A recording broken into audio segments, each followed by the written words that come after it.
we've seen the history of interpretation, and we can see that there's all sorts of different schools. But now let's start really looking at how we get to understanding. This is that exegesis. How do we draw meaning out?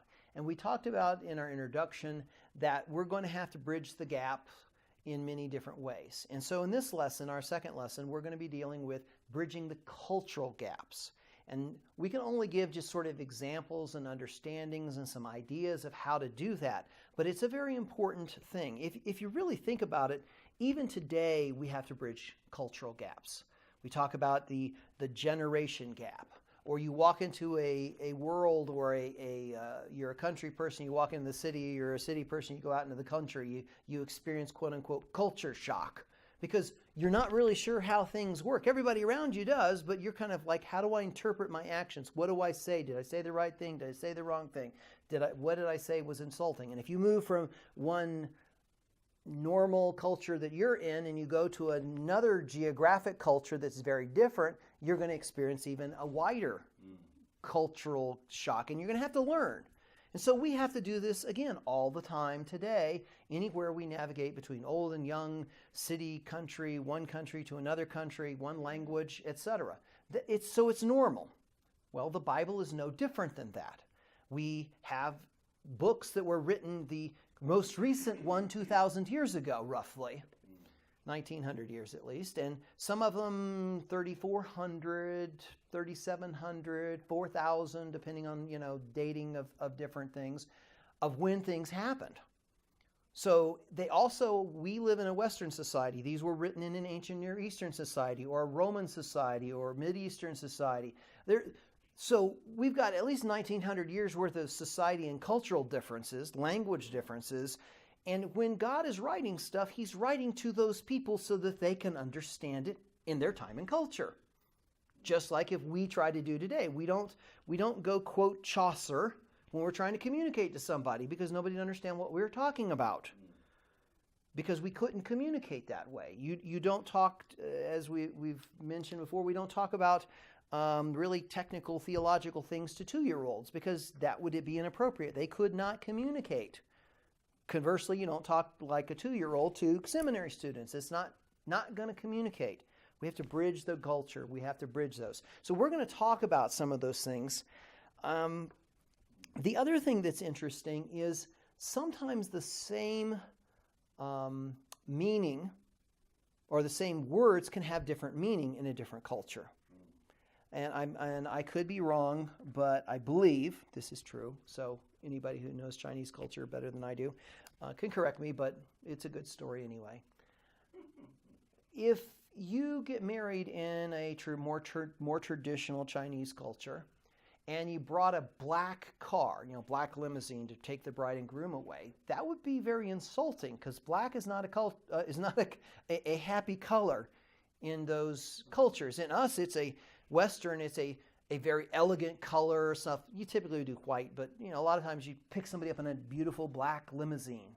We think of that as an elegant type of thing. Well, if you were in a Chinese wedding, you would be more likely to pick the bride and groom up in a red car. And we're looking at it going, red? Why would they pick red? Well, in that culture, red is a color of good luck.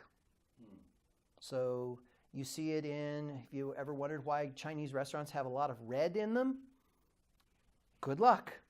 Cool. So you see those kinds of things. And again, I'm not saying that's an absolute deal, but that's just an example of a color would send a message. Black would be bad, red would be good. Conversely, if you brought red to a wedding in the U.S.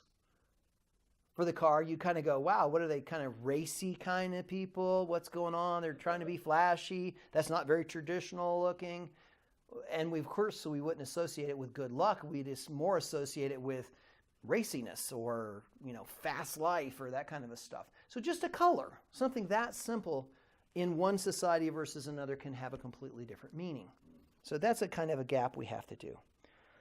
So the other thing that we have to recognize is culture, and I'm going to use this, I'm going to use it in 2 different ways. Culture deals with customs, beliefs, social norms, material traits, any accompanying racial, religious, or societal practices. And all of these things are going to add up to what we call culture. There may be something, and it's not in your notes, but I'll just toss this out here just for grins. We might refer to that in a more generic term and just call it our worldview, how we see the world. And therefore, our practices and behaviors flow out of that. If you are from a society that is in the desert, the way you communicate and the way you explain things is going to come from, hey, we live in a desert climate. And therefore, water might be a big deal. So you have all sorts of things for water, and also a lot of things for sand or rock or Gila monsters or whatever. As opposed to, say, you lived in a rainforest culture, or you lived in a snow culture. I'm not sure. I think the Eskimo or Inuit Indians in the northern Canada and Greenland and Alaska, I think they had like, I don't know, 47 different words for the word snow.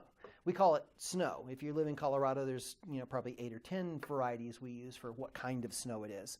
In other places, you might have different things. But because of the culture you live in, you're going to use words and phrases and examples very differently. So all of those different things are going to be imposed upon how you view the world. Sometimes it's geography, sometimes it's weather, sometimes it's other things. But so however we want to phrase it, this is the culture, the fullness of everything from thought to life to custom to behavior to environment.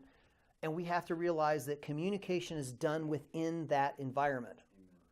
And some of the cultures that, people are writing to, as like in the book of Luke, Luke is writing to a gentleman named Theophilus.